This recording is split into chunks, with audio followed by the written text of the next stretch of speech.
ശ്രീനാരായണ ഗുരു ശിഷ്യരോട് മുൻകൂട്ടി പറഞ്ഞ ശേഷം സ്വയം സമാധിയായതായി പറയുന്നത് ശരിയാണ്. See, I do not believe in these stories.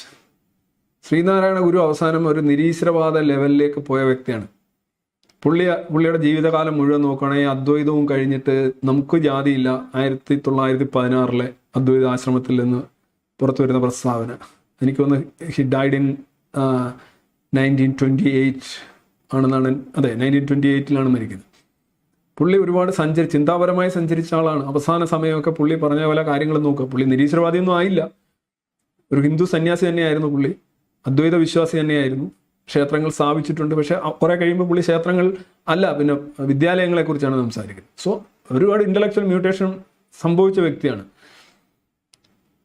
അപ്പോൾ പുള്ളിയുടെ ഈ മരണമൊക്കെ നിങ്ങളിങ്ങനെ ഈ സമാധി തലത്തിലേക്ക് പുള്ളി ദൈവമാക്കുന്നതിനോടോ, അദ്വൈതത്തിൽ തന്നെ ദൈവം ഇല്ല അതല്ലേ. കണ്ണാടിയിൽ നോക്കിയാൽ നീ കാണുന്നത് എന്താണോ അത് തന്നെയാണ് ഈ പ്രപഞ്ച പൊരുൾ എന്നാണല്ലോ അദ്വൈതം. നീ തന്നെയാണത്, തത്വമസി എന്ന് പറഞ്ഞ ആളെ കണ്ണാടിയിലാക്കുകയാണ് ചെയ്തത്.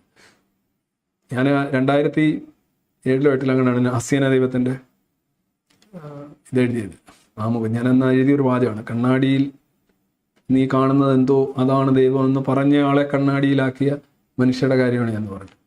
അപ്പം നിങ്ങൾ ഈ ബാക്കി ഇതേ കണക്കുള്ള കഥകളും എന്തിനാണ് ശ്രീനാരായണ ഗുരുവിനെ സമാധിയാക്കുന്നത്? പുള്ളിക്ക് എന്താ സാമാന്യേന മരിച്ചുകൂടെ? അദ്ദേഹം ഒരു മനുഷ്യനല്ലേ?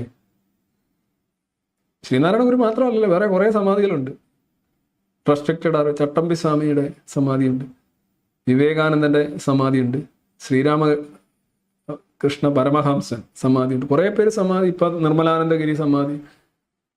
സ്പെഷ്യൽ മരണമാണ്. ചിലർ രാജാവ് നാട് നീങ്ങി എന്നല്ലേ പറയുന്നത്, അതേപോലെ ഒരു മരണമാക്കാനായിട്ടുള്ള ശ്രമമാണ്. ആയിക്കോ, പക്ഷേ ഈ പറയുന്ന രീതിയിൽ മരിച്ചു കഴിഞ്ഞിട്ടായിരിക്കണം. അല്ലാതെ പിന്നെ ഈ സമാധിയിലേക്ക് മനുഷ്യരെ കൊണ്ടുപോകണമെങ്കിൽ അതൊരു മേർഡറാണ്. അത്രേ ഉള്ളൂ. അതാണ് എനിക്കിതിനകത്ത് പറയാനുള്ളത്. പിന്നെ എന്തെങ്കിലും അത്ഭുതം തലയിൽ കൂടെ ജീവൻ പോയി, അതൊന്നും ചുമ്മാ, അതൊന്നും ഒരു 10 പൈസയ്ക്ക് വിറ്റ് പോകുന്ന കാര്യമല്ല. നിങ്ങളിനി എത്ര എഴുതി മറിച്ചാലും അംഗീകരിക്കാൻ കഴിയാത്ത കാര്യമാണ്. പിന്നെ നിങ്ങൾ പറഞ്ഞുകൊണ്ടിരിക്കുക, നിങ്ങളുടെ ആശ്വാസം. അത്രേ ഉള്ളൂ. നമസ്കാരം. ജ്യോതിഷത്തിലെ കാണാപ്പുറങ്ങൾ തേടുന്ന പ്രണവത്തിലേക്ക് എല്ലാ മാന്യപ്രേക്ഷകർക്കും സ്വാഗതം. ഇന്ന് നമ്മൾ പറയുന്നത് മാതാ, പിത, ഗുരു, ദൈവം. അപ്പോൾ നമുക്ക് ദൈവത്തിന് വലിയ വിലയില്ല, കാരണം 4ാം സ്ഥാനത്താണ് ദൈവം നിൽക്കുന്നത്. തൊട്ട് മുമ്പിൽ നിൽക്കുന്ന ഗുരുവിന് ഭയങ്കര വിലയുണ്ട്. അപ്പോൾ അതിൻ്റെ മുമ്പിൽ നിൽക്കുന്ന പിതാവിനോ അതിലും വില വേണ്ടേ? അതിനേക്കാൾ മുമ്പിൽ നിൽക്കുന്ന മാതാവിനോ അതിലും വില വേണം. അപ്പോൾ ഞാനിവിടെ കാലാകാലങ്ങളായിട്ട് നാരായണ ഗുരു ദൈവമല്ല എന്നും ഗുരുവാണ് എന്ന് പറഞ്ഞ് വീഡിയോകളൊക്കെ ഇട്ട് വരുമ്പോൾ മഞ്ഞപ്പടകൾക്ക് SNDPക്കാർക്ക് ദഹിക്കുന്നില്ല. അപ്പോൾ ഇന്ന് എൻ്റെ ഒരു ഫ്രണ്ടിനെ ഒരു നേതാവ് വിളിച്ചിട്ട് പറഞ്ഞു, നിങ്ങളുടെ ഗുരുനാഥനോട് പറയൂ, കുറച്ച് പറയാൻ പറഞ്ഞു. ഉടനെ അദ്ദേഹം തിരിച്ചു ചോദിച്ചു, താങ്കൾ എതിർ പാർട്ടിയിൽ നിൽക്കുന്ന രാഷ്ട്രീയ നേതാവിനെ അദ്ദേഹം എന്ത് നന്മ ചെയ്താലും കുറ്റം തന്നെയല്ലേ പറയുന്നത്? ഇപ്പോൾ നമ്മുടെ ഗുരുനാഥൻ സമൂഹത്തിൻ്റെ രക്ഷയ്ക്ക് വേണ്ടിയിട്ട് ആവാഹന പൂജ ചെയ്ത് ഭ്രാന്ത് മാറ്റുന്നു, രോഗദുരിതം മാറ്റുന്നു, കൈവേദന, കാലുവേദന, ശരീരവേദന, 100 കിട്ടിയാൽ 110 ചിലവാകുന്ന അവസ്ഥകൾ മാറ്റുന്നു, സമ്പാദ്യശീലം ഉണ്ടാക്കാനുള്ള എല്ലാ കാര്യങ്ങളും ചെയ്തു കൊടുക്കുന്നു. ഇതെല്ലാം ചെയ്തു കൊടുത്തുകൊണ്ട് ഒരുപാട് അനുഭവസാക്ഷ്യം വീഡിയോ ഇട്ട് കാണിക്കുന്നു. എന്നിട്ടും ഗുരുനാഥനെ മഞ്ഞപ്പടകൾ, കൂടോത്രക്കാരൻ, അന്ധവിശ്വാസം പരത്തുന്നയാൾ, മന്ത്രവാദി, ദുർമന്ത്രവാദി എന്നെല്ലാം വിളിക്കുന്നത് ആരാ? SNDPക്കാരാണ്. പിന്നെ പാരമ്പര്യവാദികൾ അവർ പറയും അവരെ വിദ്യ ഇല്ലാത്തതുകൊണ്ടാണ്. അപ്പോൾ ഇങ്ങനെയൊക്കെ പറയുമ്പോൾ ആൾ എന്ത് ചെയ്യണം, ആളെങ്ങനെ പ്രതിരോധിക്കണം? അപ്പോൾ ഉത്തരവൊന്നുമില്ല, കണ്ടോ? അപ്പോൾ ഞാൻ നിങ്ങളോട് പറയുന്നത് ഇത് തന്നെയാണ്. അപ്പോൾ ഞാൻ എപ്പോഴും പറയുന്നൊരു കാര്യം, മനുഷ്യൻ ഒരിക്കലും ദൈവമാകാൻ പറ്റില്ല. അങ്ങനെ ദൈവമാകാൻ കഴിയുമായിരുന്നെങ്കിൽ ഏറ്റവും വലിയ ദൈവം ഞാനല്ലേ? അപ്പോൾ നിങ്ങൾക്ക് സമ്മതിച്ചു തരാൻ പറ്റില്ല അല്ലേ? അതിൻ്റെ കാരണം എന്താ? ഞാനങ്ങനെ ജനങ്ങളെ പറ്റിക്കാൻ വേണ്ടി കൂട്ടുകയില്ല. അതാണ് നിങ്ങളുടെ പ്രശ്നം. അപ്പോൾ ഇവിടെ മഞ്ഞപ്പടകൾ വരുമ്പോൾ കമൻ്റ് ഇടാനും അല്ലെങ്കിൽ നമ്മുടെ സ്റ്റാഫുകളെയൊക്കെ വിളിച്ചിട്ട് തെറിയൊക്കെ വിളിക്കണ്ട കേട്ടോ. അതൊക്കെ പെട്ടു മഞ്ഞപ്പടകളെ. ഈ സ്ത്രീകളെയൊക്കെ തെറി വിളിച്ച് കഴിഞ്ഞാൽ വലിയ കുറ്റമാണ്. നിങ്ങൾക്ക് നിയമമൊക്കെ അറിയാവുന്ന യൂണിയൻ്റെ സെക്രട്ടറിമാർ, പ്രസിഡന്റുമാരൊക്കെ വക്കീലുമാരാ, എന്നിട്ട് അതിനുള്ള ബോധം പോലും ഇല്ലാണ്ടാണ് തെറി വിളിക്കുന്നത്. എന്തെങ്കിലും ആവട്ടെ, അത് നമുക്ക് കോടതിയിൽ കാണാം. നിങ്ങൾക്ക് പിന്നെ കോടതിൻ്റെ പേടിയൊന്നും ഇല്ലല്ലോ. ഓരോരുത്തർ വിളിച്ചിട്ട് പറഞ്ഞാൽ ഞങ്ങൾ കോടികളുണ്ടെന്ന് പറയുന്നത്, കേരളത്തിൻ്റെ കോടികൾ. ഞാൻ പറയാറുണ്ട്, വീട്ടിൽ മല നിറഞ്ഞിട്ട് കോടിയിലേക്ക് നോക്കി ചിരിക്കാം, ഒരു ബോധമില്ലല്ലോ എന്ന് എനിക്ക് മനസ്സിലാവും. അപ്പോൾ നമുക്ക് എന്തായാലും ഇവർ പറയും കൃഷ്ണൻ ഇവിടെ ഉണ്ടായിരുന്നില്ലേ, യേശു ക്രിസ്തു ഉണ്ടായിരുന്നില്ലേ, നബി ഉണ്ടായിരുന്നില്ലേ. പക്ഷെ നമ്മളെപ്പോഴും ചിന്തിക്കേണ്ട കാര്യം എന്താ, ഈ നബീനെ മുസ്ലിങ്ങൾ ദൈവമായിട്ട് ആരാധിക്കുന്നില്ല, പ്രവാചകനാണ്. അവർക്ക് അള്ളാഹു ഉണ്ട്. അള്ളാഹുവിനെ വിട്ടുള്ളൊരു കളി അവർക്കില്ല. അത് അവർ പറയുന്നുണ്ട്. നമ്മുടെ നോട്ടത്തിൽ അള്ളാഹു എന്ന് പറഞ്ഞാൽ ശിവനാണ്. അതുപോലെ ക്രിസ്ത്യാനികൾക്ക് പിതാവും പുത്രനും പരിശുദ്ധാത്മാവും ഉണ്ട് അവിടെ. അപ്പോൾ പിതാവും പുത്രനും പരിശുദ്ധാത്മാവും എന്ന് പറഞ്ഞാൽ ആരാ? ഈ പരിശുദ്ധാത്മാവെന്ന് പറഞ്ഞതാണ് ശരിക്കും അവരുടെ ദൈവം. അപ്പോഴവിടെ വരുമ്പോൾ പരിശുദ്ധാത്മാവിലേക്ക് ആ ഒരു ദൂരം അവിടെയുണ്ട്. അപ്പോൾ പറയും മറ്റേ തിരുമേനി, മറ്റേ നമ്പൂരി അല്ല കേട്ടോ, തിരുമേനി എന്ന് പറയുന്നത് ഏതോ ഭദ്രാസന അധിപന്മാരായ തിരുമേനിമാരെയൊക്കെ ആരാധിക്കുന്നില്ല എന്ന് ചോദിക്കണം. പുണ്യാളന്മാരെ ആരാധിക്കുന്നുണ്ട്. പക്ഷെ അവർക്ക് അവിടെ ബേസായിട്ടുള്ളൊരു ദൈവം, അവർ ആ ദൈവത്തിലേക്കാണ് പോണത്. അപ്പോൾ നമുക്കിവിടെ ഹിന്ദുക്കൾക്ക് 33 ദേവകളുണ്ട്. ദേവദേവൻ മഹാദേവൻ അങ്ങേറ്റത്തുണ്ട്. പിന്നെ പിന്നാലെ മഹാവിഷ്ണുവുണ്ട്, അതേപോലെ തന്നെ സുബ്രഹ്മണ്യനുണ്ട്, അയ്യപ്പനുണ്ട്, ശനീശ്വരനുണ്ട്, പിന്നെ ദുർഗാദേവിയുണ്ട്, ഭദ്രകാളിയുണ്ട്, പാർവതിയുണ്ട്, ചാമുണ്ടിയുണ്ട്. അങ്ങനെ ഒരു ചുമട് ദേവതകൾ നമ്മൾ ആരാധിക്കുന്നുണ്ട്. അപ്പോൾ എന്തൊക്കെ പറഞ്ഞാലും ദേവദേവൻ മഹാദേവനുണ്ട്. അപ്പോൾ ഇവിടെ കഥ പറയുമ്പോൾ ഇവർ പറയും കൃഷ്ണൻ മരിച്ചില്ലേ, രാമൻ മരിച്ചില്ലേ, യേശുക്രിസ്തു മരിച്ചില്ലേ എന്നൊക്കെയാണ് ചോദ്യം. ഇതൊക്കെ കഥകളാണല്ലോ. അപ്പോൾ എനിക്ക് തിരിച്ചുള്ള ചോദ്യം, നമ്മുടെ ഈ പറയുന്ന ദേവതകൾ, ഇപ്പോൾ കൃഷ്ണന് മരച്ചോട്ടിലിരിക്കുന്ന സമയത്ത് വേടൻ തെറ്റിദ്ധരിച്ച് അമ്പയച്ച്, അതായത് കിളിയുടെ ചുണ്ടാണെന്ന് തെറ്റിദ്ധരിച്ച് അങ്ങനെ വിരലിൽ അമ്പ് കൊണ്ട് അദ്ദേഹം സ്വർഗാരോഹണം പൂകി എന്നൊക്കെയാണ് പറയുന്നത്. പിന്നെ രാമനും ലക്ഷ്മണനും കൂടിയാണ് ഈ സരയൂ നദിയിൽ അവർ മുങ്ങിപ്പോയി എന്ന് പറയുന്നത്. അതേപോലെ യേശു ക്രിസ്തുവിനെ കുരിശുമരത്തിൽ വെച്ചു. ഇതെല്ലാം കഥ കേട്ടോ. അപ്പോൾ അങ്ങനെയൊക്കെ വരുമ്പോൾ ഈ ദേവതകളെല്ലാം അവിടെ എന്തായാലും മറ്റൊരു ശക്തി വന്ന് അവരെ നിഗ്രഹിക്കുന്നതായിട്ട് കാണിക്കുന്നുണ്ട്, അല്ലെങ്കിൽ അവിടെ ഇല്ലായ്മ ചെയ്യുന്നുണ്ട്. ഈ പറയുന്ന ഒരു കഥയിലും ഒരു ദേവതകളും വയറിളക്കം പിടിച്ച്, അതായത് ഉദരരോഗം പിടിച്ച് മരിച്ചതായിട്ട് ഈ പറയുന്ന ഒരു ദേവതകൾക്ക് സംഭവിച്ചിട്ടില്ല. അപ്പോൾ ഇവിടെ നാരായണഗുരുവിന് ശരിക്കും പറഞ്ഞാൽ എന്തായിരുന്നു, ഉദരരോഗം പിടിച്ചാണ് ആൾ മരണപ്പെടുന്നത്. അപ്പോൾ നിങ്ങൾ സമാധി എന്ന് പറയുന്നു. അപ്പോൾ സമാധി നമ്മൾ കണ്ടുകൊണ്ടിരിക്കുകയാണല്ലോ. ഞാനിതൊക്കെ മുമ്പ് പറയുന്ന സമയത്ത് എന്നെ കൊല്ലാനുള്ള കലിയായിരുന്നു മഞ്ഞകൾക്ക്. ഇപ്പം ഞാൻ ഇടപെട്ടില്ലായിരുന്നെങ്കിൽ ഞാനടക്കമുള്ള ഈഴവാത്തി സമുദായക്കാരനായിരിക്കുന്ന നാരായണഗുരുവിൻ്റെ തീട്ടം കുറി തൊടേണ്ട ഒരു അവസ്ഥ ഉണ്ടാവും. അപ്പോൾ ഇന്ന് വിളിച്ചൊരുത്തം പറയണം അങ്ങനെ ഒരു സംഭവമില്ലാന്ന്. അപ്പോൾ തീട്ടത്തിൻ്റെ ക്രിയേഷൻ വീഡിയോ ഉണ്ടല്ലോ ഞങ്ങളുടെ കയ്യിൽ, നിങ്ങളിനി അത് ഡിലീറ്റ് ചെയ്ത് ഞങ്ങൾ ഡൗൺലോഡ് ചെയ്ത് വെച്ചാൽ കേട്ടോ. അപ്പോൾ അതുകൊണ്ട് ആ വക കളിക്കൊന്നും നിൽക്കണ്ട. നിങ്ങളൊന്ന് ആലോചിച്ച് നോക്കി, നിങ്ങളുടെയൊക്കെ വീടുകളിൽ ഷർട്ടിൻ്റെ പോക്കറ്റിൽ ഇതൊക്കെ തീട്ടമൊക്കെ കൊണ്ടു നടക്കുന്ന ഒരു കാലം എന്തായിരുന്നു അല്ലേ? മഞ്ഞളുടെ ഭയങ്കര ബുദ്ധിയായിരുന്നു കേട്ടോ. അത് വിജയിച്ചിരുന്നെങ്കിൽ, ഞാനിപ്പോൾ ഇല്ലായിരുന്നെങ്കിൽ വിജയിച്ചേനെ. നിങ്ങളുടെയൊക്കെ വീട്ടിൽ പൂജാമുറിയിൽ വെച്ചാണ്ടാവും വിശിഷ്ട തീട്ടമായിട്ട്. ഓ ദൈവമേ, എന്താ വരുമാനം അല്ലേ? കള്ളക്കച്ചവടം നിർത്തി എല്ലാവരും തീട്ട കച്ചവടം ആരംഭിച്ചേനെ. എന്തായിരിക്കും അല്ലേ? അപ്പോൾ എന്തായാലും കൃത്യസമയത്ത് ഈശ്വരൻ എന്നെ കൊണ്ട് ഇടപെടിച്ചു. ഇടപെട്ട് വന്നു കഴിഞ്ഞപ്പോൾ ഇപ്പോൾ പറയണു അദ്ദേഹം ഇഴവാത്തി അല്ല. ഇഴവനം തെളിയിച്ചോ നിങ്ങൾ? നമുക്ക് കോടതി കാണാം. കാരണം എന്താ, എല്ലാ അനുമാനങ്ങളല്ലേ. ഇവിടെ ഞങ്ങളുടെയൊക്കെ നാട്ടിൽ സാധാരണ രീതിയിൽ പണ്ടൊക്കെ കണിയാന്മാരുടെ വീട്ടിൽ, അതായത് പ്രശ്നം നോക്കുന്നവരുടെ വീട്ടിൽ, ഗണകന്മാരുടെ വീട്ടിലൊക്കെ ചെല്ലുമ്പോൾ അവരെ ആശാനെന്ന് വിളിക്കാറ്. അപ്പോൾ ആശാനെന്നുള്ള വിളിയിലേക്ക് വരുമ്പോൾ തന്നെ നമുക്കറിയാമല്ലോ, ഈ പറയുന്ന മാടൻ ആശാനും പിന്നെ മുത്തച്ഛൻ കൊച്ചപ്പൻ ആശാൻ എന്നൊക്കെ പറഞ്ഞില്ല, അവിടെയൊക്കെ ആശാനുണ്ട്. അപ്പോൾ ഈ ആശാൻ വിളിയിൽ തന്നെ ചിന്തിക്കാം സമുദായം ഏതായിരിക്കുന്നു. അപ്പം നിങ്ങളതൊക്കെ കണ്ടുപിടിച്ചോ? ചിലർ ചോദിക്കുന്നത് എൻ്റെ കയ്യിൽ തെളിവുണ്ട്, കോടതിയിലേക്ക് വരെ നിങ്ങളെ കാണിക്കേണ്ട കാര്യമില്ലല്ലോ, നമുക്ക് കോടതിയിൽ വന്ന് തെളിയിക്കാം. അപ്പോൾ ചങ്കർപ്പമുള്ളവർ ധൈര്യമായിട്ട് പോരെ, ചരിത്രമല്ലേ, ഇതൊന്നും പുരാണ ഇതിഹാസ കഥയല്ല, ചരിത്രമാണ്. അപ്പോൾ ചരിത്രം തിരുത്താനൊന്നും നിങ്ങൾ വിചാരിച്ച് നടക്കില്ല, അതൊക്കെ നിങ്ങളുടെ വ്യാമോഹമാണ്. അപ്പോൾ നമുക്ക് പറഞ്ഞു തന്ന വിഷയം എന്താ, മണിയൻ എന്ന് പറയുന്ന നെയ്ത്തും, അതായത് തുണി നെയ്ത്തും പിന്നെ അതുകൂടാതെ ചുമട്ട് തൊഴിലാളിയായിട്ട് നടന്ന ആൾ മണിയൻ. പിന്നീട് ഇദ്ദേഹം ആത്മീയ വഴിയിലേക്ക് തിരിഞ്ഞ് ഗോപനായി, പിന്നെ ഗോപൻ സ്വാമിയായി. ഇതാരാക്കിയെന്നൊന്നുമില്ല കേട്ടോ, സ്വയാവല്ലോ. അപ്പോൾ ഗോപൻ സ്വാമിയായിട്ട് പുള്ളി അവിടെ ശിവക്ഷേത്രം പ്രതിഷ്ഠ നടത്തി. അപ്പോൾ ഒന്ന് ആലോചിച്ച് നോക്കിയേ, നാരായണഗുരുവും ശിവക്ഷേത്രം പ്രതിഷ്ഠിച്ചു 1887. നാരായണഗുരുവിന് തന്ത്രിയൊന്നും ആരും പഠിപ്പിച്ചൊന്നും കൊടുത്തില്ല, ഗുഹയുടെ അകത്തിരുന്ന് സ്വയം കിട്ടിയതാണ്. പക്ഷേ ആറാട്ടുപുഴ വേലായി പണിക്കർ എന്ന് പറയുന്ന ധീരനായ ഈഴവൻ ജന്മിയായിരുന്നു. അദ്ദേഹം 1849 മുതൽ 3 വർഷം വൈക്കത്തുള്ള നമ്പൂതിരിയുടെ അടുത്ത് വേഷം മാറി നിന്ന് തന്ത്രവിദ്യ പഠിച്ചെടുത്ത് ആലപ്പുഴ ആറാട്ടുപുഴ കാർത്തികപ്പള്ളിയിൽ 2 ശിവക്ഷേത്രം പ്രതിഷ്ഠിച്ചു 1852. ഈ ചരിത്രം നിങ്ങൾക്ക് മായ്ക്കാൻ പറ്റുമോ? ഇപ്പോൾ പറയുന്നത് എന്താ, ഇനി കാലം കഴിയുമ്പോൾ പറയും നാരായണ ഗുരു മഴ എറിഞ്ഞിട്ടാണ് കേരളം ഉണ്ടായെന്ന് പറയും. പരശുരാമനൊക്കെ അങ്ങോട്ട് മാറ്റിക്കളയും. അപ്പോൾ ഇവിടെ ഗോപൻ സ്വാമി അദ്ദേഹം അങ്ങനെ ചുമട്ടൊക്കെ ആയിട്ട് നടന്നിട്ട് രക്ഷപ്പെടാണ്ടായപ്പോൾ, ജീവിതം പച്ച പിടിക്കാതെ വന്നു കഴിഞ്ഞപ്പോൾ ഒരു ശിവനെ പ്രതീക്ഷിച്ചു. നിങ്ങൾ തിരുവനന്തപുരത്തൊക്കെ പോയിട്ടുണ്ടോ? ചെറിയ ചെറിയ ഒരു പെട്ടിക്കടയൊന്നുമില്ല, അതിനേക്കാളും ചെറുതായിട്ടുള്ള സംഭവത്തിൽ ഇഷ്ടംപോലെ കോവിലുകളുണ്ട് അവിടെ. അങ്ങനെ ശിവനെയൊക്കെ പ്രതീക്ഷിച്ചു. ആൾ തന്നെ പ്രതീക്ഷിച്ചു കേട്ടോ. ഇപ്പോൾ അരുവിപ്പുറത്ത് പ്രതിഷ്ഠ നടത്തിയപ്പോൾ, അതും ശിവരാത്രിയുടെ അന്ന് മഹാദേവൻ മയം കിടക്കുന്ന ദിവസം, ഇടിമിന്നൽ പോലും ഇല്ലാത്ത ദിവസം, ഇവിടെ നാരായണഗുരു പ്രതീക്ഷിച്ചപ്പോൾ ഇടിമിന്നൽ അടിച്ചു, കല്ല് കല്ലിനോട് ഒട്ടിച്ചേർന്ന് പറഞ്ഞത്. ഞാനിവിടെ നമ്മുടെ ഞമ്മണിക്കുട്ടീനെയും പിന്നെ അതുകൂടാതെ ശശിയണ്ണനെയും പിന്നെ ബിഭൂഷിനൊക്കെ വെല്ലുവിളിച്ചു. അതിൻ്റെ അകത്തൊന്ന് കയറി കാണിക്കാം. പിന്നെ അവർ നമുക്ക് നേരെ വന്നിട്ടില്ല. പുതിയ കഥകൾ ഉണ്ടാക്കാമായിരിക്കും, എന്തെങ്കിലും കഥ ഉണ്ടാക്കട്ടെ. അപ്പോൾ ഇവിടെ സംഭവിച്ചത്, ഈ ഗോപൻ സ്വാമി മണിയൻ പിന്നീട് ഗോപനായി, ഗോപൻ സ്വാമിയായി. ഇദ്ദേഹം ശിവനെയൊക്കെ പ്രതീക്ഷിച്ചിട്ട് ഒരു മനുഷ്യൻ പോലും ആ വഴിക്ക് തിരിയണില്ല. അതൊക്കെ അറിയണമെങ്കിൽ നിങ്ങൾ തിരുവനന്തപുരത്ത് ഗ്രാമങ്ങളിലൊക്കെ പോയി നോക്കാം.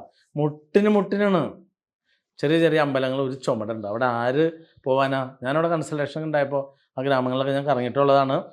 അപ്പോൾ എന്തായാലും ഗോപൻ സ്വാമി ഇങ്ങനെ മുന്നോട്ട് പോകുന്ന സമയത്ത് ഗോപസ്വാമിക്കും പിന്നെ മക്കൾക്കൊക്കെ മനസ്സിലായി ഇതൊന്നും ക്ലച്ച് പിടിക്കില്ല. അപ്പോൾ ഇപ്പോൾ പുതിയ കഥ ആണ്. ഇനി ഗോപൻ സ്വാമിയുടെ സമാധിയൊക്കെ നിങ്ങൾ കണ്ടല്ലോ. അപ്പോൾ സമാധിക്ക് പോകുന്ന സമയത്ത് മക്കൾ എന്താ പറഞ്ഞത്?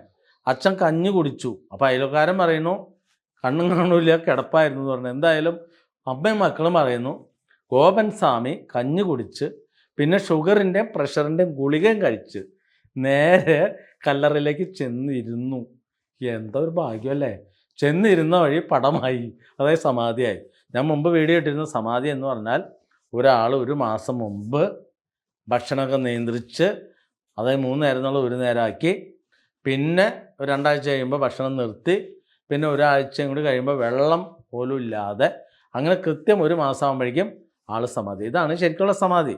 അപ്പോൾ ഇവിടെ ഗോപൻ സ്വാമിക്ക് ദിവ്യത്വം കൂടുതലുള്ളതുകൊണ്ട് ആൾ കഞ്ഞിയൊക്കെ കുടിച്ച് ഭാര്യനോടും മക്കളും പറഞ്ഞ് അച്ഛൻ സമാധിയാൻ പോകണമെന്നു. എന്തായാലും ഈശ്വരൻ എൻ്റെ കൂടെ ഉണ്ട്. ഞാൻ ഇത്രയും കാലം ഇരുന്ന് നാരായണഗുരു ദൈവമല്ല എന്നും ഒരിക്കലും മനുഷ്യൻ ദൈവമാകാൻ പറ്റില്ല എന്നാണ് നമ്മുടെ ആചാര്യ സംവാദം ജ്യോതിഷം പറയുന്നതെന്ന് പറഞ്ഞപ്പോൾ മഞ്ഞപ്പടകൾ എന്നെ വെട്ടിക്കൊല്ലാനുള്ള കലിയായിരുന്നു. ഇപ്പം ഞാൻ കൃത്യമായിട്ട് ഇടപെട്ടതുകൊണ്ട്, അല്ലെങ്കിൽ നിങ്ങൾ ഇഴവാത്തിയുടെ തീട്ടം തുറന്നതിനെ മൊത്തം പ്രശ്നമായനെ. എന്താ ഇപ്പം സംഭവിച്ചത്? അവിടെ നമ്മുടെ ഗോപൻ സ്വാമി കഞ്ഞി കുടിച്ച് പ്രഷറിൻ്റെ ഷുഗറിൻ്റെ ഓരോ ഗുളികയും കഴിച്ചിട്ട് നേരെ കല്ലറ കയറിയിരുന്നു. അപ്പം തന്നെ ഡിം സമാധിയായി ഇല്ലേ? പിന്നെ മക്കൾ എന്ത് ചെയ്തു? സമാധി ആരും അറിയിച്ചില്ല. സാധാരണ രീതി ഞാൻ പറഞ്ഞില്ലേ, നമ്മൾ ഡോക്ടറെ അറിയിക്കണം, അല്ലെ അയൽവക്കാരെങ്ങനെ അച്ഛൻ സമാധിയാൻ പോകണമെന്ന് പറഞ്ഞാൽ അവരോട് വന്ന് നോക്കാൻ പറഞ്ഞപ്പോൾ ഈ സംശയമൊന്നും ഉണ്ടാവില്ല.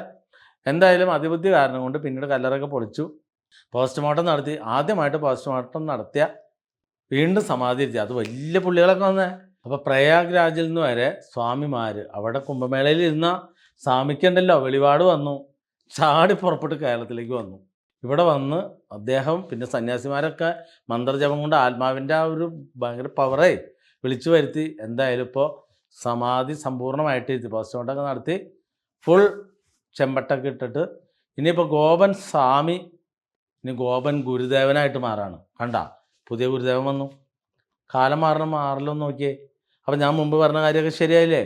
നമ്മളിവിടെ നാരായണ ഗുരു എന്ന് പറഞ്ഞ് ആദ്യകാലങ്ങളിൽ, പിന്നെ ഗുരു സ്വാമിയായി, പിന്നെ ഗുരുദേവനായി.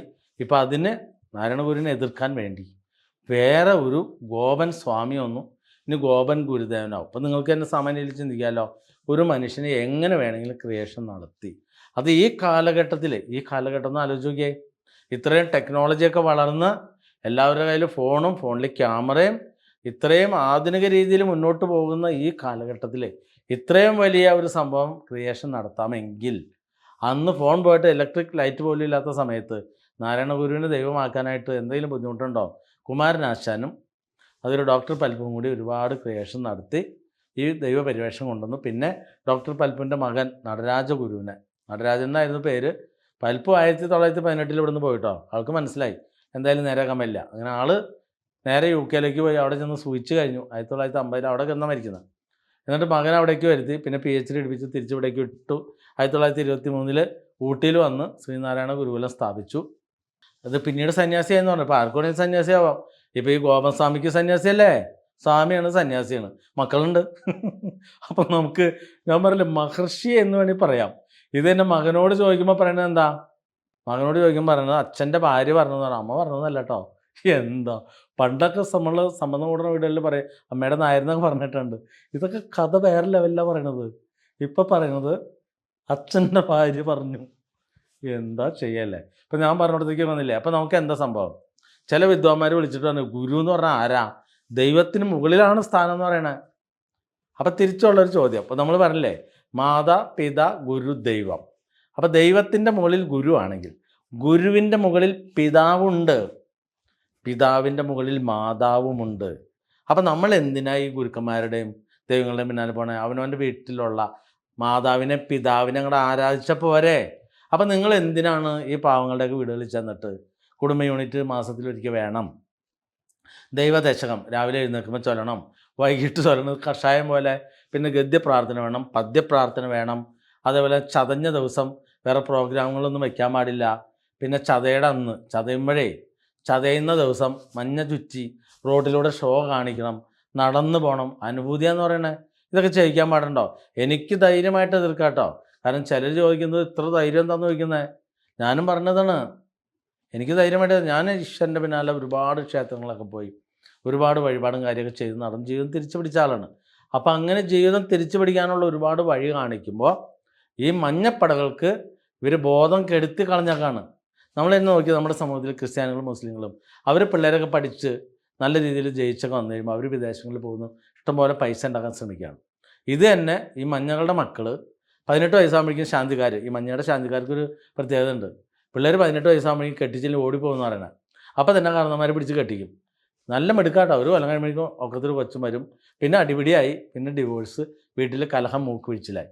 ഇതൊന്ന് തിരിച്ചിന്തിച്ച് ക്രിസ്ത്യാനിയും മുസ്ലിങ്ങളാണെങ്കിലാ മുസ്ലിം കുട്ടികൾ വരെ ഇപ്പോൾ പഠിച്ച് ജോലി നേടി സമ്പാദിച്ചിട്ട് ശേഷം മാത്രമേ കെട്ടുന്നുള്ളൂ. ആ ഒരു നില. പിന്നെ അതേപോലെ തന്നെ വേർപ്പിൻ്റെ വല്ലാത്ത അസുഖമാണ്. ക്രിസ്ത്യാനി മുസ്ലിം നല്ല അധ്വാനികളായിട്ട് അധ്വാനിച്ചവർ നേടിക്കൊണ്ടിരിക്കണു. ഇവിടെ മഞ്ഞപ്പടകൾക്ക് ഇതിനൊന്നും ഭയങ്കര റൂൾസാണ്. ഇവരൊക്കെ റൂൾസ് കേട്ടാലുണ്ടല്ല തലം മരവിച്ചു. എനിക്ക് മനസ്സിലാവണില്ല. എത്ര കണ്ട് പറഞ്ഞു കൊടുത്താലും ഇവർക്ക് ബോധം വരുന്നില്ല. കാരണം ബോധം ഇല്ലാത്തതിൻ്റെ കാരണം എന്താ? ഇവർ ചെറുപ്പം മുതൽ തന്നെ ഈ പ്രേതത്തിനെ ആവാഹിച്ച് മറ്റൊരു പ്രേതത്തിലേക്ക് കൊണ്ടിരുത്താണ്. എന്നിട്ട് അവിടെ ചെന്ന് 21 വലം വെച്ച് കഴിയുമ്പോൾ എന്തൊക്കെയോ അവരുടെ ശരീരത്തിൽ കൂടെ പോയി നടന്നു പോകുമ്പോൾ ഏതാണ്ട് കിട്ടിയെന്നൊക്കെയാണ് പറഞ്ഞത്. ഒരെണ്ണത്തിനും ഗതിയില്ല, ഏതെങ്കിലും ഒരെണ്ണത്തിനും ഗതി വേണ്ടേ? അഹങ്കാരത്തിനൊരു കുറവില്ല. പക്ഷേ നമുക്കിവിടെ ഇഷ്ടംപോലെ അനുഭവസാക്ഷ്യം വീഡിയോ കാണിക്കുന്നുണ്ട്. അതുകൊണ്ട് നിങ്ങളറിയാം, ഏതൊരു മനുഷ്യനെയും ഇങ്ങനെ സമാധി ഇരുത്തി ദൈവമാക്കിയെന്ന് പറയുമ്പോൾ കാലത്തിനനുസരിച്ച് നമ്മുടെ ശിവനെയും വിഷ്ണുവിനെയും ഭദ്രാളിനെയും നാഗദേവതകളൊന്നും ഇല്ല എന്നാണ് നാരായണഗുരു പറഞ്ഞത്. അപ്പോൾ നാരായണഗുരു അതൊന്നും ഇല്ല, ദേവീദേവ ക്ഷേത്രങ്ങളൊന്നും വേണ്ട, ഇനി വിദ്യാഭ്യാസ സ്ഥാപനങ്ങൾ മാത്രം മതി എന്ന് പറഞ്ഞു വന്ന നാരായണഗുരു പിന്നീട് ദൈവമായി. അപ്പോൾ അങ്ങനെയാണ് കാലത്തിനനുസരിച്ച് പണ്ടുണ്ടായ ദൈവങ്ങളൊക്കെ കളഞ്ഞു. പിന്നെ നാരായണഗുരു ദൈവമായില്ലോ. പുതിയ ഗോപൻ ദൈവം വന്നാണ്. അവന് നാരായണഗുരുവിനെ മാറ്റുന്ന ഗോപൻ ദൈവത്തിനൊക്കെ ഇനിയിപ്പോൾ മുമ്പ് പറഞ്ഞ പോലെ നിങ്ങൾക്ക് പുതിയ ദൈവമാണെങ്കിൽ നോമങ്ങോട്ട് ദൈവമാവന്നേ. അപ്പോൾ നോമിനെ ദൈവമാക്ക്. ഇപ്പം നാരായണഗുരു ദൈവത്തിന് മാറ്റി. നോമിനെ ആക്കില്ലല്ലേ, കാരണം അപ്പോൾ വെള്ളാപ്പള്ളി നടേശനോ അപ്പോൾ ദൈവമാവണ്ടേ? ഇതെന്താ ചെയ്യുക? ഇപ്പം ഞാൻ പഠിപ്പിക്കുന്ന ശിഷ്യഗണങ്ങൾ വരെ എൻ്റെ ഒരു ശിഷ്യൻ പറയണേ, അവൻ പറഞ്ഞാണ് നോം ശിവനും നോമിൻ്റെ പത്നി പാർവതിയാണ്. എന്തല്ലേ ആ ദൈവമാകുമ്പോൾ ഇത് തന്നെ കഴിഞ്ഞ ദിവസം നമ്മൾ പറഞ്ഞില്ലേ, മഹാചണ്ടാള ബാബ എന്ന് പറയുന്ന ഒരു സ്വാമി, സന്യാസി എന്ന് പറയേണ്ട സ്വാമി എന്ന് പറഞ്ഞിട്ട്, അദ്ദേഹവും ഒരു ദൈവപരിവേഷത്തിലേക്ക് എത്താൻ പറ്റിയ ആൾ തന്നെയാണ്. ആളെ ക്രിയേറ്റ് ചെയ്യാനായിട്ട് ആളില്ല, ക്രിയേഷൻ നടത്താൻ ആളുണ്ടായിരുന്നെങ്കിലോ? അപ്പോൾ ദൈവങ്ങളെ കൊണ്ട് നമ്മൾ പൊറുതിമുട്ടി നടന്നതന്നെ. അപ്പോൾ നമുക്ക് എന്തായാലും ഈ വക ദൈവങ്ങളൊന്നും അംഗീകരിക്കാൻ പറ്റില്ല കേട്ടോ. ഞാനിപ്പോഴും എപ്പോഴും പറയുന്നു, ഞാനും ദൈവമാവാൻ ഉദ്ദേശിക്കുന്നില്ല. നമുക്കെല്ലാവരും മനുഷ്യരാണ്. മനുഷ്യൻ എന്നാൽ എന്താ? മനസ്സുള്ളവൻ, ചിന്തിക്കാൻ കഴിവുള്ളവൻ, മനനം ചെയ്യാൻ കഴിവുള്ളവൻ. അപ്പോൾ നമുക്കിവിടെ മാതാ പിതാ ഗുരു ദൈവം എന്ന് പറയുമ്പോൾ ഒരു കുഞ്ഞ് ആദ്യമായിട്ട് ജനിച്ച് കുഞ്ഞിനെ ആദ്യമായിട്ട് പ്രൊട്ടക്റ്റ് ചെയ്യുന്നത് മാതാവാണ്.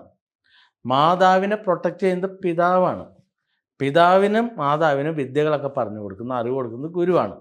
ഈ ഗുരുവിന് ജ്ഞാനം കൂടുതൽ കിട്ടുന്നത് ഈശ്വരനിൽ നിന്നാണ്. അതാണ് ഞാനിപ്പോൾ ചെയ്തുകൊണ്ടിരിക്കുന്നത്. നിങ്ങളെന്നെ ആലോചിക്കുക, ഞാൻ 31 വർഷം ബിസിനസ് ചെയ്ത ആളാണ്. അതിൻ്റെ ഇടയിൽ നമ്മളിങ്ങനെ ജ്യോതിഷവും പൂജയൊക്കെ പഠിച്ച് ദേവപ്രീതി വരുത്തി 27 ദേവതകളൊക്കെ പ്രതിഷ്ഠിച്ച് അവർക്ക് പൂജയൊക്കെ ചെയ്തു തുടങ്ങിയപ്പോഴാണ് നമുക്ക് ഭയങ്കര ബുദ്ധിയല്ലേ.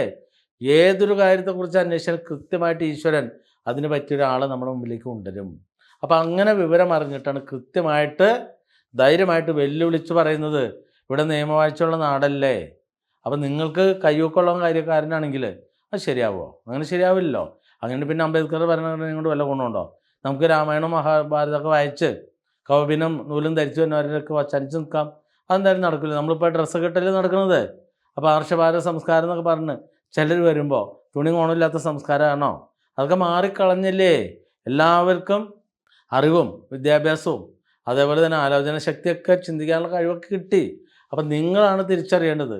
അതുകൊണ്ട് ഈ വീഡിയോ കാണുന്ന ആളുകൾ മനസ്സിലാക്കുക, യഥാർത്ഥത്തിലുള്ള പ്രകൃതി ശക്തികളാണ് നമ്മുടെ ഈശ്വരന്മാർ. അതിന് കൃത്യമായിട്ട് ആരാധിച്ച് മുന്നോട്ട് പോയാൽ ഏതൊരാൾക്കും രക്ഷപ്പെടാം. അല്ലെങ്കിൽ ഇനിയും ഇതേപോലെയുള്ള ഗോപൻ സ്വാമിമാർ, ഗോപൻ ഗുരുദേവനൊക്കെ ആയിട്ട് വരും. അപ്പോൾ ഗുരുദേവൻ എന്ന് വിളിക്കുന്നതിൽ വലിയ കഥയൊന്നുമില്ല. ആര് വേണമെങ്കിലും വിളിക്കാം. എന്നെയും നേരിട്ട് ആൾക്കാർ ഒന്ന് വിളിക്കാറുണ്ട്.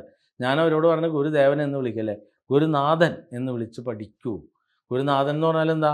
ഗുരുവാണ്. കൂടെ നിങ്ങൾക്ക് ഒരു അധിപതിയായിട്ടിരിക്കാൻ മനുഷ്യരൂപത്തിലുള്ള ഒരാളായിട്ട് കൂട്ടാം.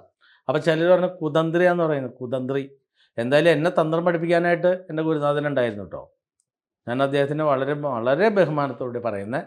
പക്ഷേ ഇവിടെ എന്നെ കുതന്ത്രി എന്ന് പറഞ്ഞ് വിളിച്ചൊക്കെ വരണവർ ഈ നാരായണ ഗുരുവിനെ ആരാണാവോ തന്ത്രം പഠിപ്പിച്ചത് എന്നുകൂടി ഞമ്മണി കുട്ടിയും വിഭൂഷിയും ശശികണ്ഠനും പറഞ്ഞാൽ കൊള്ളാം. ഇപ്പം എന്തായാലും ഇങ്ങോട്ട് കൊമ്പ് ഓർക്കാൻ മന്നില്ല. ഇത് തന്നെ കഴിഞ്ഞ ദിവസം ഒരു വീഡിയോ ഇട്ടുണ്ടായിരുന്നു. കരിന്തിരി കത്തിത്തീർന്നാൽ എന്ത് സമയം? കരിന്തിരി എന്ന് പറഞ്ഞാൽ എന്താണെന്ന് അറിയുമോ? വലിയ പണ്ഡിതനാന്ന് പറയണേ. കരിന്തിരി എന്ന് പറഞ്ഞാൽ വിളക്ക് കത്തിക്കുമ്പോൾ എണ്ണ മുക്കാതെ തുടക്കത്തിൽ കത്തിയാൽ അതാണ് കരിന്തിരി. അല്ലാതെ വിളക്കിൻ്റെ അകത്ത് മൊത്തം എണ്ണ വറ്റിത്തീരുമ്പോൾ അത് എണ്ണത്തിരിയാണ്. എണ്ണത്തിരി കത്തിത്തീരുന്നത് വളരെ വളരെ നല്ലതാണ്. ഇതൊക്കെ നമ്മൾ മുമ്പ് വീഡിയോ ഇട്ടിട്ടുള്ളത്. അതുകൊണ്ട് നിങ്ങളറിയുക, നിങ്ങൾക്ക് കിട്ടുന്ന അറിവുകൾ ശരിയാണോ തെറ്റാണോ നിങ്ങൾ പരീക്ഷിച്ച് നോക്കുക. പിന്നെ നമ്മളിപ്പോൾ ഇവിടെ വോയിസൊക്കെ കേൾപ്പിക്കണ പോലെ ഒരുമാതിരി എല്ലാം എടുക്കുന്ന ജ്യോത്സ്യന്മാരും പൂജാരിമാരും ആൾക്കാരെ വോയിസ് കേൾപ്പിച്ചുകൊണ്ടിരിക്കുക. അതുകൊണ്ട് ആൾക്കാർക്ക് ഇതിലൊന്നും വിശ്വാസമില്ലാണ്ടായി. പക്ഷേ നമ്മളിവിടെ വീഡിയോ ഇടുന്നുണ്ട്, അനുഭവ സാക്ഷ്യം വീഡിയോ. അതേപോലെ ആർക്കെങ്കിലും ഒന്ന് വീഡിയോ ഇട്ട് കാണിക്കാൻ പറ്റുമോ? അത് പറ്റില്ല അല്ലേ? പിന്നെ നാപ്ടോളിൽ ഒരുപാട് പരസ്യം കാണിക്കുന്നുണ്ട്. അപ്പോൾ ഒരു അമ്മൂമ്മ പറഞ്ഞതേ, നാപ്ടോളിലെ പരസ്യം കണ്ടു, 2000 രൂപയ്ക്ക് വലിയ വലിയ പാത്രങ്ങൾ കാണിച്ചിട്ട് ഇത് ഉടനെ തീരാൻ പോകുന്നു, ഒറ്റ സ്റ്റോക്കുള്ളൂ, വേഗം വാങ്ങുമെന്ന് പറഞ്ഞപ്പോൾ അമ്മൂമ്മ പേരക്കുട്ടിയോട് പറഞ്ഞു ഓർഡർ ചെയ്യും മോനെ എന്ന് പറഞ്ഞു. ഓർഡർ ചെയ്ത് 3-ാം ദിവസം സാധനം വന്നു. സാധനം വന്നപ്പോഴേ അമ്മൂമ്മ ഞെട്ടിപ്പോയി. ഈ കുഞ്ഞിപ്പിള്ളേർ കളിക്കുന്ന ചെറിയ ചെറിയ പാത്രങ്ങളില്ലേ, അവർ വീഡിയോയിൽ വലിയ വലിപ്പത്തിൽ കാണിച്ചു. ഈ അമ്മൂമ്മയുടെ പേരക്കുട്ടീനെ കണ്ടല്ലോ, ഇത് കണ്ട് ചിരിച്ച് ആകെ വശം കെട്ടു എന്ന് പറയുന്നത്. അമ്മൂമ്മയ്ക്കാണെങ്കിലോ, അപ്പോൾ ഈ പേരക്കുട്ടി അമ്മൂമ്മയ്ക്ക് എല്ലാ പ്രാവശ്യവും ഓൺലൈനിൽ വാങ്ങിച്ചു കൊടുക്കുന്നതാണ്. പേരക്കുട്ടി അമ്മേനോട് ചോദിച്ചു, അമ്മമ്മേ മുത്തശ്ശി ഞാൻ പറഞ്ഞില്ല, എപ്പോഴാണ് പറഞ്ഞത് മോനെ, ഈ പരസ്യം കണ്ടപ്പോൾ ഞാൻ കരുതിയത് ഇത് ഇത്രയും പാത്രം 2000 രൂപയ്ക്ക് കിട്ടുമല്ലോ എന്ന് പറഞ്ഞ പോലെ ഇവർ പല പല വേഷം കൊണ്ട് വരും. അതുകൊണ്ട് അറിയുക, യഥാർത്ഥ ഈശ്വര വഴിയിലേക്ക് വരണമെങ്കിൽ ശ്രീകൃഷ്ണവാസി ജ്യോതിശാലയത്തിലേക്ക് വരിക. നിങ്ങൾക്ക് എറണാകുളം ജില്ലയിൽ മൂവാറ്റുപുഴ താലൂക്കിൽ വാഴക്കുളം പൈനാപ്പിൾ സിറ്റിക്ക് അടുത്ത് കല്ലൂർക്കാട്, കല്ലൂർ പേരമംഗലത്ത്, പേരമംഗലത്ത് പിന്നെ തിരുസന്നിധിയിലെത്തുക. ജാതിമത ഭേദങ്ങളില്ലാതെ നിലവറയ്ക്കകത്ത് എല്ലാ മനുഷ്യർക്കും തുല്യ പ്രാധാന്യം നൽകിക്കൊണ്ട് ഇവിടെ ഹരിഹരപുത്രൻ അയ്യപ്പസ്വാമിക്ക് പൊന്നു 18-ാം പടിയുണ്ട്. ഇവിടെ വന്ന അയ്യപ്പന് നെയ്ഹോമം നടത്തിയാൽ, ഇരുമുടിക്കെട്ട് എന്തി നെയ്യഭിഷേകം നടത്തിയാൽ ഡിപ്രഷനൊക്കെ മാറ്റിയെടുക്കാൻ സാധിക്കും. അതുകൊണ്ട് ഈശ്വരൻ്റെ പിന്നാലെ വരിക. പറയുന്ന 4 കാര്യങ്ങൾ: ധർമ്മദേവത പ്രീതി, പിതൃപ്രീതി, വീടിൻ്റെ വാസ്തു ശരിയാക്കുക, ബാധാദോഷങ്ങൾ ആവാഹിച്ച് മാറ്റുക. ഏതൊരാൾക്കും ജീവിതം രക്ഷപ്പെടാൻ സാധിക്കും. അതോടൊപ്പം നിങ്ങൾക്കും ഈ മഹാശാസ്ത്രം പഠിച്ചെടുക്കാം. ഓൺലൈൻ ക്ലാസ്സുകൾ ഉടനെ ആരംഭിക്കുന്നുണ്ട്. അതുപോലെ തന്നെ നിങ്ങളുടെ ജാതകം നിങ്ങൾക്ക് തന്നെ വായിച്ച് മനസ്സിലാക്കി ഏത് ദശാകാലമാണ്, എന്ത് വഴിപാടാണ് ചെയ്യേണ്ടത്, എന്താണ് പഠിക്കേണ്ടത്, എന്ത് തൊഴിൽ ചെയ്ത് ജയിക്കാൻ സാധിക്കും, ഏത് നാളുകാരെ വിവാഹം ചെയ്ത് തമ്മിൽ കഴിയാൻ സാധിക്കും, ഏത് രോഗമാണ് വരാൻ സാധ്യത ഉള്ളത്, ഇങ്ങനെയുള്ള എല്ലാ കാര്യങ്ങളും കൃത്യമായി വിശദമാക്കുന്ന 27 പേജുകളിലെ ജാതകങ്ങൾ ഇവിടെ നിന്ന് എഴുന്നള്ളിക്കൊണ്ടിരിക്കുന്നു. ധൈര്യമായിട്ട് ഈ വഴിയിലൂടെ പിന്തുടരുക. അല്ലാതെ നിങ്ങളിങ്ങനെ ലൊസുക്ക് മരിച്ച മനുഷ്യനോ ആൾ ദൈവങ്ങളോ ഒന്നും ഒരിക്കലും ദൈവമാകില്ല. നമുക്ക് ഒരുപാട് സ്വാമിമാർ സന്യാസിമാരൊക്കെ ഉണ്ട്. ഒരു കാവ്യമുണ്ട് കൊടുക്കാം, അല്ലെങ്കിൽ ഒരു ചുമപ്പ് കൊടുക്കാം, അല്ലെങ്കിൽ ഒരു വെള്ളം കൊടുക്കാം, വെള്ളം പതിക്കാം, കുറേ ഭസ്മം പട്ടയടിക്കാം, എന്നിട്ട് 2 സംസ്കൃത ശ്ലോകം എന്തിനു പറയണം, കുറച്ച് താടി മുടിയുണ്ടെങ്കിൽ തന്നെ സ്വാമി ആയിക്കഴിഞ്ഞു. പിന്നെ ഈ ലോകത്തിൽ ആർക്കും ആരാണെങ്കിലും പറ്റിക്കാവുന്നൊരു രീതിയിലേക്ക് ആത്മീയത നശിച്ചു പോയിരിക്കുകയാണ്. അതുകൊണ്ട് ആത്മീയത കൃത്യമായിട്ട് അറിയണമെങ്കിൽ സനാതന ധർമ്മ സംഘത്തിൽ അംഗങ്ങളാവുക. യാതൊരുവിധ പ്രവേശന ഫീസോ മാസവരി ഇല്ലാതെ, ജാതി മത വർഗ വർണ്ണ രാഷ്ട്രീയ വ്യത്യാസമില്ലാതെ എല്ലാവർക്കും തുല്യത നൽകുന്ന ഈ സംഘടനയിൽ അംഗങ്ങളാവുക. ഈ സംഘടനയുടെ നേതൃത്വത്തിൽ എല്ലാ ജില്ലകളിൽ നിന്നും അയലം തീർത്ഥാടനമായി ക്ഷേത്രത്തിലേക്ക് യാത്ര ബസ്സുകൾ പുറപ്പെട്ടു വന്നുകൊണ്ടിരിക്കുന്നു. ബസ് കാശിനുള്ള പൈസ വഴിപാടായിട്ട് തിരികെ നൽകും. ധൈര്യമായിട്ട് ജീവിതം തിരിച്ചു പിടിക്കാൻ പറ്റും എന്ന ഒരു ആത്മവിശ്വാസത്തിൽ വരിക. പറയുന്ന 4 കാര്യം: ധർമ്മദേവത പ്രീതി, പിതൃപ്രീതി, വീടിൻ്റെ വാസ്തു, ബാധാദോഷങ്ങൾ ആവാഹിച്ച് മാറ്റുക. 4 കാര്യം ചെയ്താൽ ഏതൊരാൾക്കും ജീവിതം തിരിച്ചു പിടിക്കാം. അതുകൊണ്ട് ഇനിയും ഇതേപോലെയുള്ള ഗോപൻ സ്വാമിമാർ, ഗോപൻ ഗുരുദേവനൊക്കെ ഇനിയും പിറവിയെടുക്കും. അതിന് പറ്റിയ നല്ല വളക്കൂറാണ്. ഇനി ആരോ വേണമെങ്കിലും തല്ലിക്കൊന്നിട്ട് സമാധിയായി എന്ന് പറഞ്ഞാൽ പോലും നമ്മളെ സഹായിക്കാനായിട്ട് ഒരുപാട് ആളുകൾ വരും. അവരുടെ പിന്നിലൊക്കെ ലക്ഷ്യങ്ങളുണ്ടാവും. പക്ഷേ നിയമവാഴ്ചയുള്ള നാടാണെന്നുള്ള ആ ഒരു സത്യം തിരിച്ചറിഞ്ഞുകൊണ്ട് ഈശോയുടെ പിന്നാലെ വരുന്നവർക്ക് ധൈര്യമായിട്ട് രക്ഷപ്പെടാൻ സാധിക്കും. അപ്പോൾ മാതാപിതാ ഗുരു ദൈവം എന്ന് പറയുമ്പോൾ എപ്പോഴും ഏറ്റവും വലിയ സ്ഥാനം ദൈവത്തിന് തന്നെയാണ് എന്നൊരിക്കൽ കൂടി ഓർമ്മപ്പെടുത്തിക്കൊണ്ട് ഇന്നത്തെ പ്രണവം ഇവിടെ പൂർണ്ണമാവുന്നു. നന്ദി, നമസ്കാരം. നമസ്കാരം. ഇത് രതീജയാണ്, വയറ്റിലേയിൽ നിന്ന് വരുന്നു, എറണാകുളം ജില്ല തന്നെ. അപ്പോൾ 2020 ആദ്യമായിട്ട് വരുന്നത്. അന്ന് ഏലസൊക്കെ വാങ്ങി ധരിക്കും. ഏലസ് വാങ്ങി ധരിച്ചിട്ട് പിന്നീട് ഈ കഴിഞ്ഞ മാർച്ചിൽ 2024 മാർച്ചിൽ 24 മാർച്ചല്ലേ? ആ 2024 മാർച്ചിലാണ് പൂജയ്ക്ക് വരുന്നത്. കാരണം ആൾക്ക് എത്ര പൈസ കിട്ടിയാലും അത് ഉടനെ ചിലവാകും, ലോൺ കിട്ടില്ല, ഭയങ്കര ബുദ്ധിമുട്ടിലാണ് നടന്നത്. എന്തായാലും പൂജ കഴിഞ്ഞപ്പോഴാണ് ആൾക്ക് മനസ്സിലായത്. അത് കഴിഞ്ഞ് പെട്ടെന്ന് തന്നെ ലോൺ പാസ്സായി കിട്ടി. അതേപോലെ മുമ്പ് ആവശ്യമില്ലാണ്ട് പൈസ ചിലവാണ്, കാര്യങ്ങളൊക്കെ മാറി. അപ്പോൾ ഇപ്പോൾ തോന്നുന്നുണ്ട് രതീജയ്ക്ക് 2020 വന്നിട്ട് ഉടനെ പൂജ നടത്തിയെങ്കിൽ ഈ 4 വർഷം നല്ല രീതിയിൽ ഉപയോഗിക്കാൻ സാധിക്കുമായിരുന്നു. അതേപോലെ ഞാനിപ്പോൾ പറയുന്നത്. അപ്പോൾ ഈ വീഡിയോ കാണുന്ന ആളുകൾ മനസ്സിലാക്കുക, നമുക്ക് സമയം ആർക്ക് വേണ്ടി കാത്തു നിൽക്കില്ല. നമ്മുടെ പിന്നിലുള്ള നെഗറ്റീവ് മാറിക്കഴിയുമ്പോൾ നമുക്ക് നേർബുദ്ധി വരും. അതേപോലെ തന്നെ പോസിറ്റീവ് ചിന്തകൾ വരും. ആവശ്യമില്ലാത്ത ഉടായ്പകളിലും ചെന്ന് ചാടില്ല. അപ്പോൾ നേർവഴിക്ക് വരാൻ വേണ്ടിയിട്ട്